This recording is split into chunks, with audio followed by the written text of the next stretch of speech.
So ayan guys, magluluto nga po pala tayo ngayon ng masarap na ulam na kamuting kahoy. Wow! Ewan ko na lang po sa inyo o sa ibang lugar kung anong tawag sa inyo nun guys.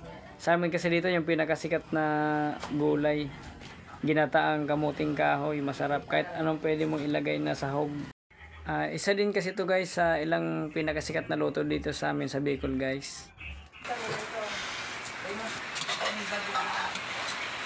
Ito na nga pala guys, lalagay na natin yung unang katas. Ayan, ng gata.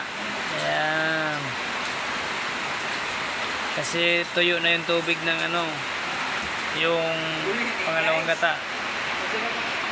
Ayan. Tapos i-add na natin to guys, yung bitchin guys. So ayan na, lalagay ko na yan. Ayan. Tapos maglalagay na tayo guys ng asin guys. Ayan o.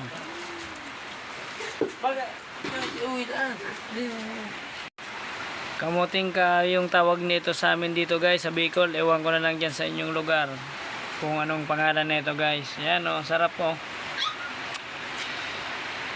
Kamuting kahoy sa tag-ulan. At mag-add na rin tayo guys ng asukal dyan guys. O pampanimpla ng panimpla sa pangontra sa alat niya guys. Parang Sprite to guys. Ayan. Ayan o, tamang halo-halo na lang tayo guys. Pangontra sa alat yung guys. Parang Sprite yun guys. Kasi hindi ko naman nalagyan ng Sprite to guys. Asukal na lang linagay ko. Ayan. Okay, sarap niyan mamaya guys. Kakain tayo ng kamuting kahoy sa tag-ulan. Wow! Sarap. Tara guys, kain. Ito na nga pala yung niluto nating ulam Ayun yung isda. Kamuting kahoy. Dinikdikan ko na rin guys ng sili guys para matapang yung lasa. Sarap.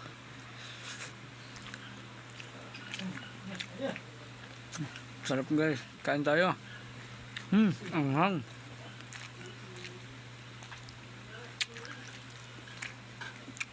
Ang sili sarap.